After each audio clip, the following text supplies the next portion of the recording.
Tonight, the other big story, a lawsuit against the Spurs and former player Josh Primo. Now the franchise and the athlete are challenging the claims. A psychologist who once worked with the team alleges Primo flashed her 9 different times. The ex-staffer says the Spurs ignored her complaints and instead put Primo on buses and billboards. KENS 5 reporter Matt Houston has been covering this story the entire day in Houston. This is where the accuser spoke for the first time today.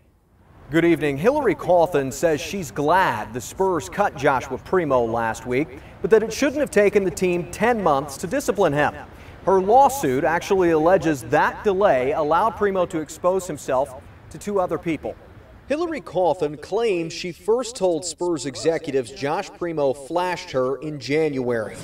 The psychologist alleges the team still expected her to counsel Primo after she reported him, and that the 19-year-old exposed himself 8 more times. The right thing is say, no, this is not okay, to hold people accountable, to make systemic change. She says Spurs GM Brian Wright promised her an investigation. She met with team attorneys and HR reps, but nothing happened, she claims. From her point of view, it seemed to be that they weren't taking it seriously or it didn't matter to them. After those meetings, the franchise made Primo its brand ambassador, its face. They effectively extended his contract in October, too.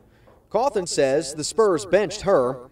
The franchise allegedly told her she couldn't go to Summer League games because she and the team didn't trust each other anymore. The Spurs did not renew Cauthen's contract. I lost my job, it's really hard.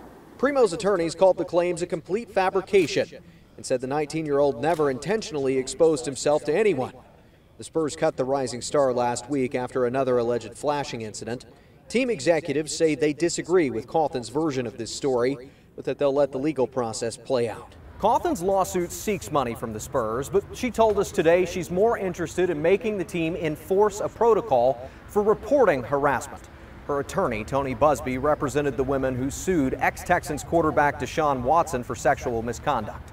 In Houston, I'm Matt Houston, KENS 5. And new development.